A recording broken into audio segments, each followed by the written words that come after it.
Hey, what's up guys, aarava here, and welcome back to my F1 2020 My Team Career Mode, and today's episode is a special pre-season one here, ahead of Season 2. So if you did miss the last episode, the ending of Season 1 at the Abu Dhabi Grand Prix, then be sure to go check that one out before you see this one. And so here we are then, as you can see on our screen, you're actually a lot further ahead in time than where we ended things off last episode. The car is underneath the cloth, ready to be unveiled in a few days' time. And as I mentioned, the end of episode number 22, I have some big plans for Season 2 when it comes to a complete overhaul of what you're going to be seeing visually with this team and car. You may notice in the background already there with the logo of the team, but we've also got a very, very different and snazzy look for the team overalls and everything like that, and the livery, of course, which will be revealed later in this video. But let's cast our minds back and rewind to just after the Abu Dhabi Grand Prix, when we were still yet to sign our brand new teammate.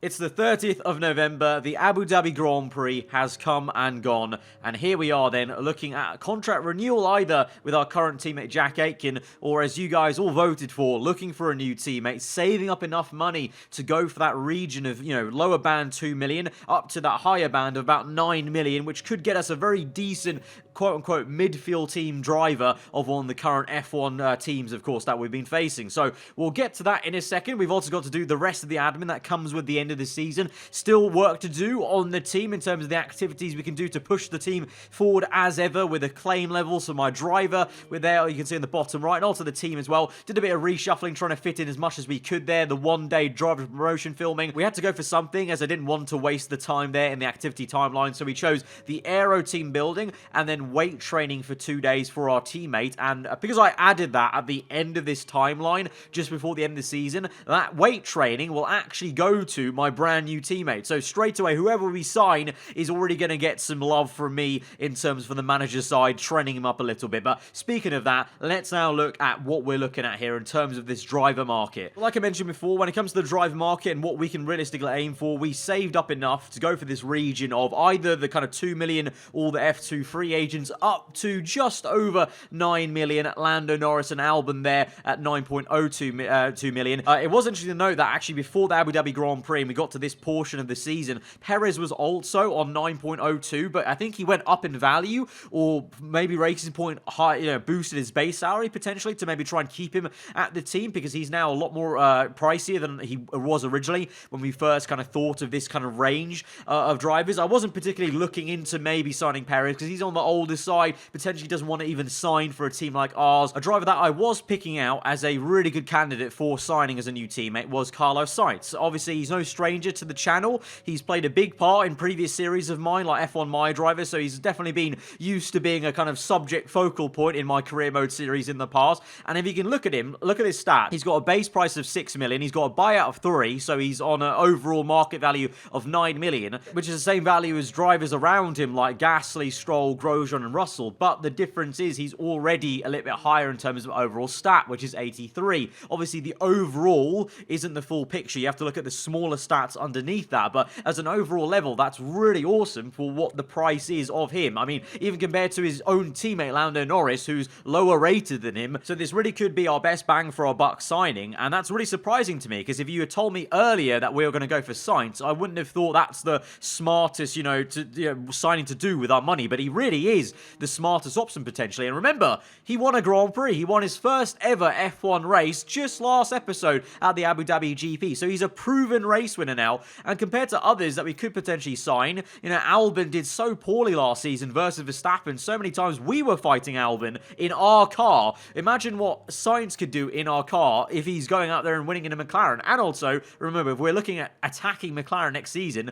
if we sign one of their prize assets away, the person who got them a race win at the end of 2020 in Season 1, then that's also a massive, a job for us as well to steal away a rival's top driver, basically. So I think in many, many aspects, Sainz is a really smart choice, and it just works so well for my channel, my brand, in terms of we've dealt with Sainz, like I said, so many times in F1 My Driver. We've been fierce rivals with him many times for virtual championships in other career mode series. So let's go for it. Let's approach him, and thankfully he accepts the approach, so we can go, because that was obviously that and caveat, he just might not want to sign for us, but he does. He's available to approach there. He wanted spec level 1 on the chassis upgrade to whatever team he gets signed for. We went for level 2 because that's the first spec 2 upgrade we made. In terms of how much budget we've got and the demands he's asking, it's a 9 million valuation, but his base level demands are 6 million. So that doesn't mean necessarily we're going to get to that point where we're paying a full 9 million for him. So we could even get him cheaper than 9 million, and the team acclaim, well, we've smashed that. He only wants level 9, so that just shows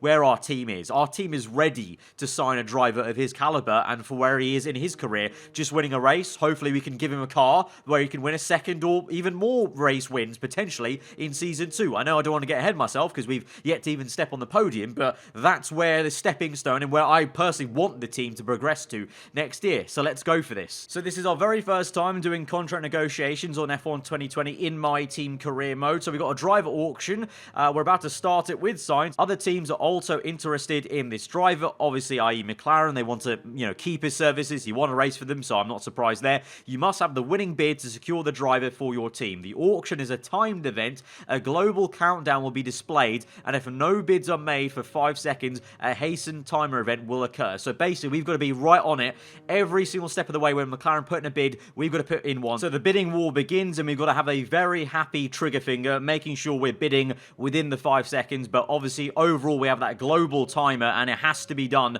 before that timer is done. So you can see I'm going for the large bids, and we were very close to maybe securing that as a very cheap price of 6.35 million, but at the end, McLaren swooped in for another bid. We keep on going with the large bids. At some point, though, I start to switch it to a small bid, basically trying to just be a little bit annoying almost to McLaren, just bidding a little bit over for what they want, just trying to push the boundary of what they can do. Obviously, knowing there's a 30-second countdown, but it looks like McLaren, yeah, they don't want to go higher. They don't want to go higher than 6.8 on the base salary. Of course, they were used to paying only 6 million. We're fine with paying 6.8. And so there we are on the right-hand side. Sainz in our overalls there. And Carlos Sainz is a Aarava Archer Racing F1 driver for next season, at least for most of next season. Of course, we have to do some negotiations with him when that contract period comes up. But we're going to sign him for a total of 9.8 million. 6.8 is the salary. The 3 million will go to McLaren to buy him out of the current contract, of course.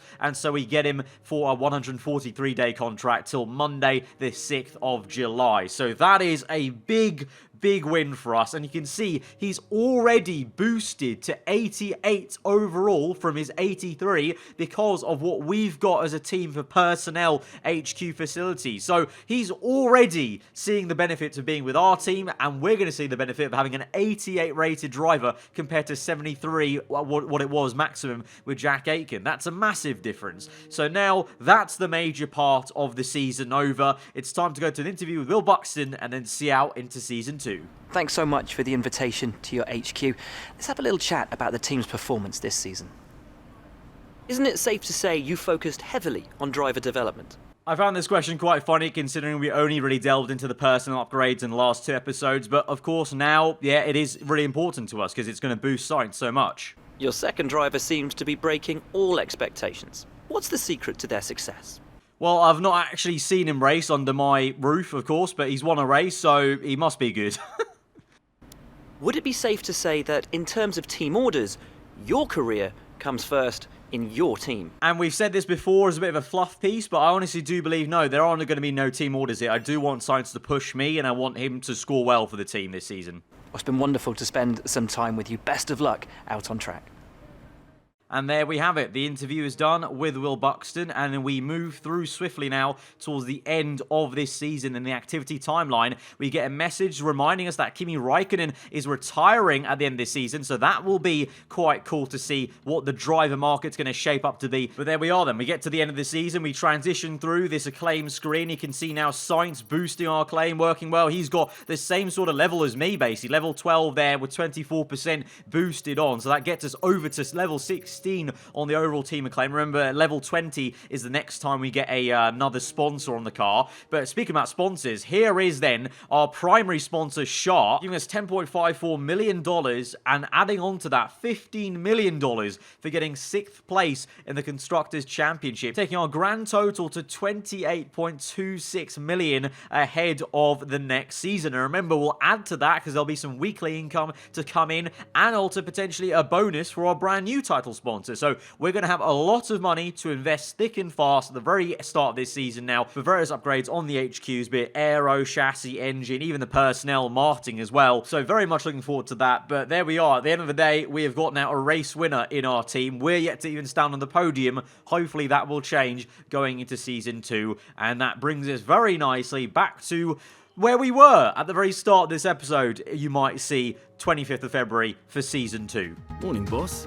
This week's income from the sponsors has cleared, and we're making good profit against our running costs. We are making good profit indeed. As you can see, the weekly income came, like I said, that would happen even before we get to this part of the calendar. So we're actually over $30 million now to spend on the team where we see fit. We're going to go in, though, and dive into the activity timeline straight away and choose some. These are quite important, and now they can make a real difference. Like the pre-season merchandise sale can get you a whole extra $1 million just from the sales because of where our team is now with the acclaim. And obviously, remember as well, we've invested into the marketing department, so these have definitely been boosted by that. So 1 million, that may have been only $500,000 or even less, and I'm pretty sure it was at the start of Season 1 when we first started this career mode. So nice to see those kind of that long-term investment we made, where at the time it maybe seemed a lot of money to depart with us for a marketing department, but now we're seeing the benefits of it, of getting this kind of boosted effect on every single activity. It was a little bit annoying with the car reveal, I must say, though. The car reveal slap bang in the middle in a very annoying part of this timeline before the Australian Grand Prix, so I was trying to fit in everything as nicely as we could and kind of as efficiently as we can, but because these events are all 5 days and 7-day events, it's very hard to squeeze them in and actually have no wasted days. It's pretty much impossible, so we just have to bite our tongue and just go for something eventually and choose something. So in the end, I thought I'd just nice our new teammate and go for the 5-day driver training camp, because I could have gone with some of the departmental stuff, but that also detracted from the morale of other departments. And so early on this season, we've not got to the even first race. I don't want to have lower morale for certain departments, so I want to keep a level playing field and neutral, so I'd rather just kind of boost our teammate. So that's going to boost his stats even more than he already was. So we're going to boost him even more before the Australian Grand Prix, and naturally he's going to be improving because of our personnel upgrades. Another crucial part of this pre-season, of course, is also choosing a brand new title sponsor as well, which we did a little bit earlier, but here we are now with the clips of me deciding what to do and looking through the different sponsors and what the goals are. Obviously now our team is at a point where we can look at these higher goals, which will give us a higher signing bonus and also a higher goal bonus as well. As you can see, compared to what we had with Shark, which was a goal bonus of $10.54 million, we can go to these top level sponsors where their goal bonuses are nearly, almost, 1 or 2 million less than the prize money we got for coming in 6th place. But the likes of Lupo Industries, their goal is finishing 3rd in the championship, which is a pretty tall order, to be honest, so I don't think we'll go for that one. But something like this one, earning 100 constructors points, well, I nearly did that just as an individual. Imagine me and Sainz scoring points. Will be well over 100 points in the season, and that's a good signing bonus of 5.5 million, and then the goal bonus is 14.28. And compared to the sponsor right at the top there with the 6 million signing on fee and then the bonus of over $15 million, that's a lot harder. Earning 300 points, I don't know about that quite yet, but earning over 100 is a very doable goal. And also, I'm not going to lie, just aesthetically speaking, I really love this logo. I don't know how on earth you pronounce this sponsor. Indlover, I think it is. Indlover, that kind of has a nice ring to it. The logo itself is really nice, that kind of geometric elephant logo, and also the lettering itself is nice and kind of impactful, so that'll look really good on the car, I feel, like the halo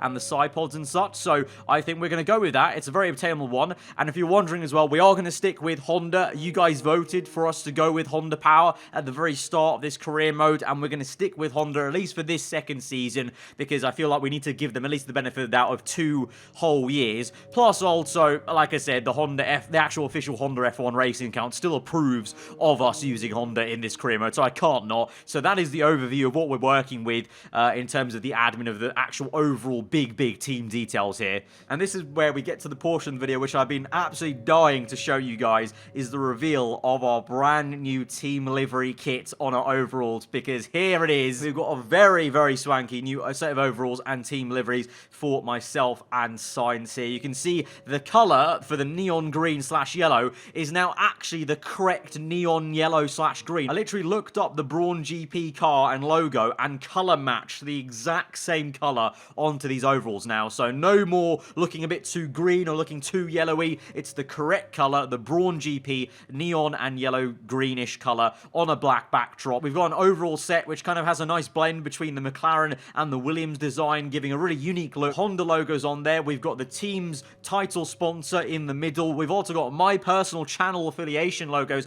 of GT Omega, obviously Veloce Esports on the sidearms there. The brand new logo that I've created for the Aarava Archer Racing team from Season 2 onwards now will have, which is my YouTube logo with Archer Racing in neon green below it. And if we look at the next view for the full body image there, you'll maybe also see any kind of people out there that are into their streetwear and stuff like that as much as I am. We've got some off-white Nike boots on there as well, and we've got the team sponsored by Nike in terms of the overalls and stuff, even though Nike haven't made overalls or racing gear in absolute years and years, but we've gone for it because that's the power of PC modding. So, like I said, I was really excited to show you guys this full reveal. We've got the good old custom helmet. You guys have watched my career modes in the last year or so at least. You'll notice the design is the same kind of one. That's almost become my design, basically, but I've kitted out in the kind of neon green yellow color scheme, so it fits really nicely with the overall set, and also will fit very nicely with our car as well. But that's now enough talk of the personal driver customization there. We're going to talk now back to the team in terms of where we are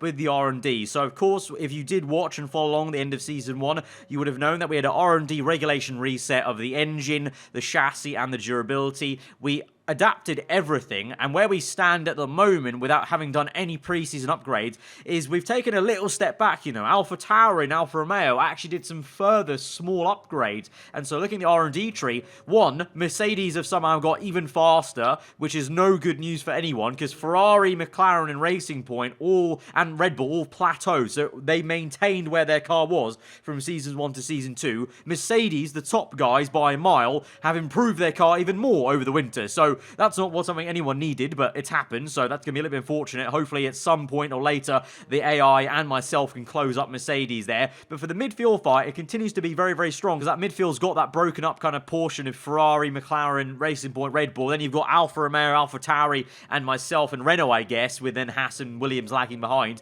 But yeah, it was a little bit unfortunate to see we lost a little bit of ground to our kind of rivals from last season, because I've talked about wanting to reach higher for Racing Point and McLaren. But remember, we've got upgrades to do right now before we even get to the Australian Grand Prix. Before we even reveal our car, we can look at upgrades for not only the car, but also the HQ itself. And I'm looking at maybe doing the HQ upgrades right now, just to unlock those Spec 2 levels, because we still yet to get Spec 2 on the engine and the aero side. So once we do, that'll maybe open up way more upgrades for us to potentially do, because right now we're kind of at a crossroad with the engine development and the aero as well, to be fair, in terms of especially the aero. We're pretty much maxed out there. But yeah, engine-wise, we lost out a little bit to Alpha Tauri, and chassis we're still quite far behind. And obviously, as I've said many times in last episode, that's where I really want to delve into a lot, because I think the chassis weight reduction is going to really help that kind of stiffness of the car in lower speed corners, which was kind of the biggest area of issue for me personally when driving the car last season. But speaking about HQ upgrades then, unlocking the Spec 2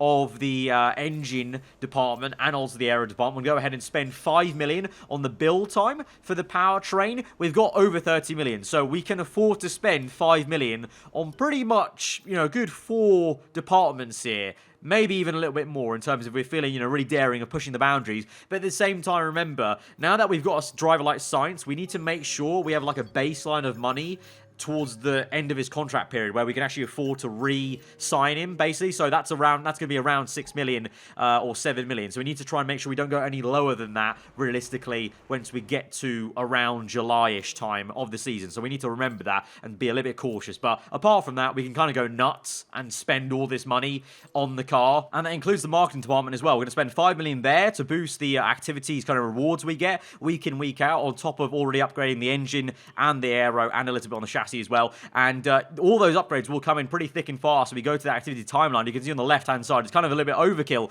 of how many upgrades are coming in on the day and the week of the car reveals. But we're going to dive into one upgrade at least before those come in, because the chassis side is already at Spec 2, and we're going to try and rush in this major weight reduction upgrade, because if we rush it, it could come in time for the Australian Grand Prix, which would be massive. It's a major upgrade, so that's a really big chunk on the performance index on the right-hand side there that we'll get. So that comes in and doesn't hopefully fail. We'll have a big boost already before we even get to the first race. But we go ahead and advance time through the calendar of February into March. Then you can see weekly resources come in. The major weight reduction upgrade did come in, so the rush development has worked an absolute treat. So that's going to get us really far up in the chassis side. And we also have a further little minor one I already had pending from before already coming in as well. So it's going to be a real booster for us on that side, and hopefully that will make a massive difference to us at low speed, and we'll probably put that to the test straight away at Melbourne. They then move forward into the rest of the timeline, onto the day of the car reveal,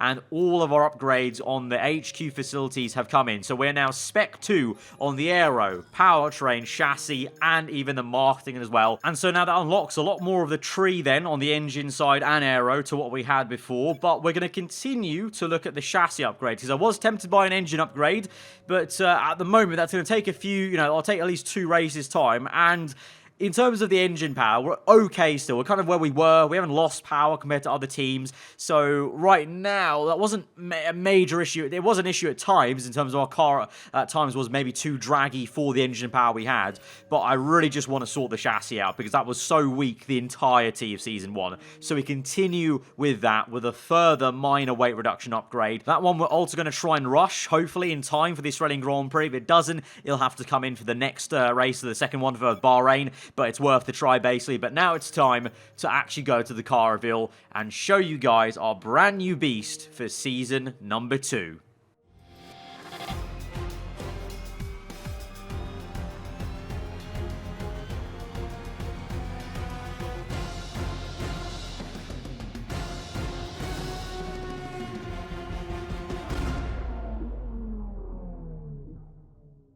So there it is, our brand new car for this next upcoming season, and it looks so damn awesome. I loved designing this car. It was such a fun little task, and it just looks so... There's so many little details that I want to kind of talk you through the entire design. I'm going to start off with my race number now is number 7, because Kimi Raikkonen has retired in this career mode. So technically, number 7 in a few years' time, it was real life F1, would be available. So I've kind of just fast-tracked that, and so I've now been reunited with my favorite lucky number 7. In terms of sponsors, we've got the main title sponsor that we did sign in-game on the side pods and around the car. We've got the elephant logo on the top of the chassis front. But apart from that, we've then got a whole host of custom sponsors. We've got Carlos Sainz's Estrella 0% alcohol logos. They've transferred over to our car from McLaren's on the rear wing and side pods. We've got, I thought, since he had an alcohol sponsor, I thought I'd go for one. So I've got for one of my favorites, Dark Fruits on the front wing. We've got the Honda logos, Velocia Esports there. Team logo we've got on the top of the chassis. On the engine cover, we've just gone with my full YouTube logo, like nice and large on the engine cover, just to show that off as well. And plenty more other logos and design touches. But like I said, color matching to the actual Brawn GP yellow/green, and then obviously done in our own style. It's kind of like an evolution of the Brawn GP livery, I feel, with our own style. A bit more black and a bit more aggression, a bit more slicker in my kind of opinion. And it looks lovely as ever in our brand new aero facilities. No more with the one guy with a little hose of aero. We've now got a full-on wind tunnel to help develop our team in Season 2. So hopefully you guys love it. I personally love it. I spent quite a few hours actually just trying to design it on Photoshop, so really loved making it, and I can't wait to see it out in full force, on track, and on board as well. But with the car reveal done, we now press on with improving the car even further ahead of the Australian Grand Prix. Now, I was looking at the engine development now. We did the chassis already a bit before, but now we've done the car reveal. We've still got R&D points to be fair, to spend. So we'll just go in and spend some more. Was tempted by, you know, maybe even another chassis upgrade or even a drag reduction update, because reducing drag will also help us in a straight line.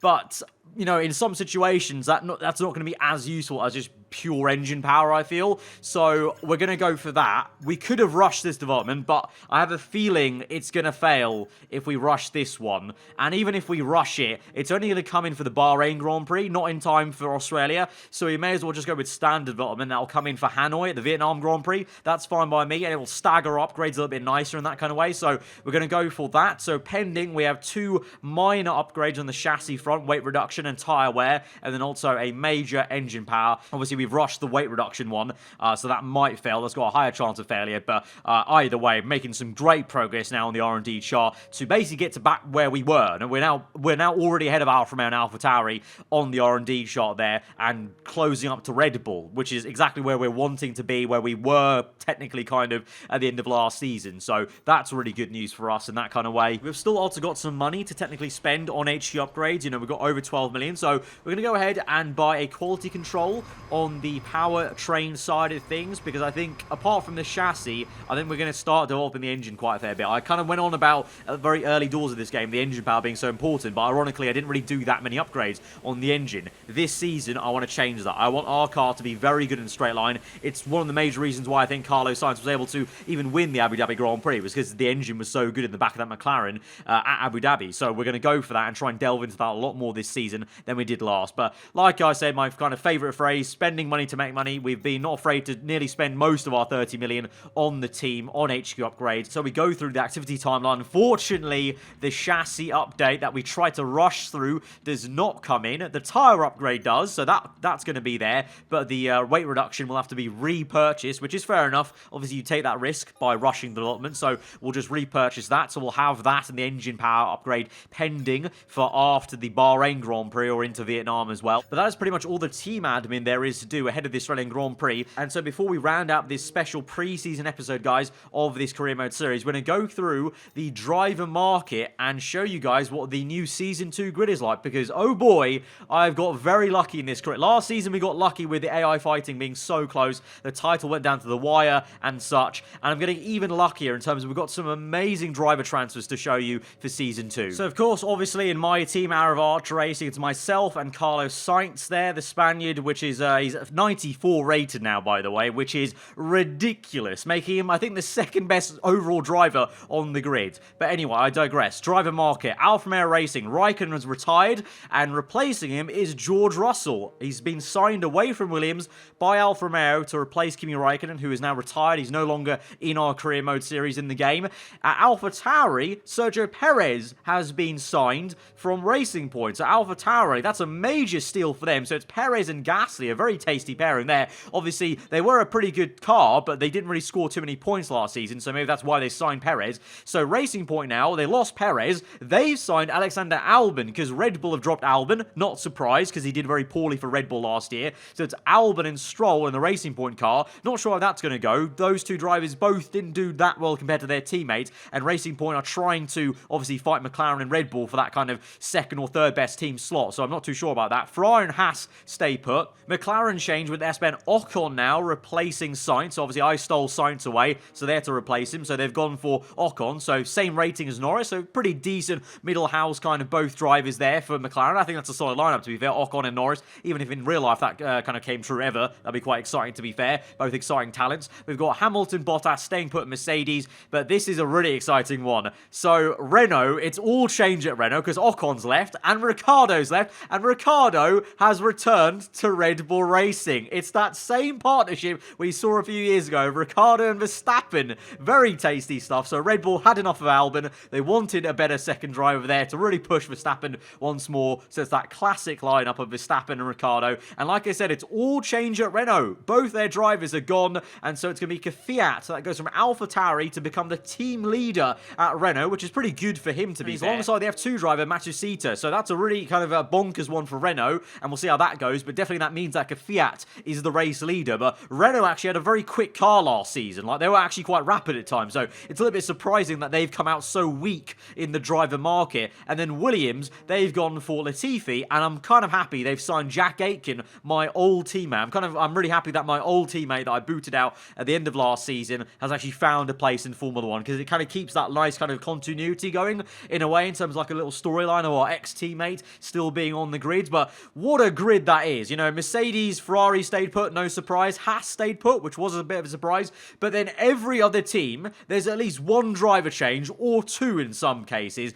which is absolutely awesome. So we have been really gifted a great different grid for Season 2. A lot of exciting changes. You know, Perez at AlphaTauri, trying to drag them up. You've got Racing Point with such a good car, but now they've got Albon and Stroll. Is that going to be working as well as it did with Perez last year? You've got all change at Renault. They had a good car, but now such a weak driver lineup in theory. McLaren, we definitely weakened McLaren because we took away Sainz, and they've got Ocon, which is still good, but not as good as Sainz. And obviously for us, Sainz, let's talk about that. He's 94 overall. We have made this guy an absolute you do realise, overall wise, he's actually the second best driver on the grid now. Only Hamilton is better than him, overall 95. He's 94. We have done an absolute madness with the personnel upgrades, and then obviously we did that 5-day driver training camp in pre-season as well before this Grand Prix. So, next video, tomorrow, the Australian Grand Prix, my word, it's going to be very exciting to see how this is going to shape up. I am very, very excited about Aarava Archer Racing in this Season 2 of My Team Career Mode. Guys, if you did enjoy this, I know very long and thorough pre-season episode, but hopefully those of you who appreciate the nerdier side of management in F1 games and all this stuff and pay attention to this sort of detail, hopefully you guys enjoyed this level of depth for a pre-season episode. If you did, then be sure to hit that like button. Let me know what you thought about anything you've seen in this video and episode ahead of Season 2. What was your favourite part of this whole presentation and kind of prep for that, whether it be the livery, the overalls, the driver transfers, science, the improvement of science, whatever. Let me know in the comments below. If you're new around here, then do get subscribed for that episode 1 of Season 2 tomorrow at the Australian Grand Prix. I've been Aarava. Hope you guys enjoy the rest of your day. I'll see you guys then. Goodbye.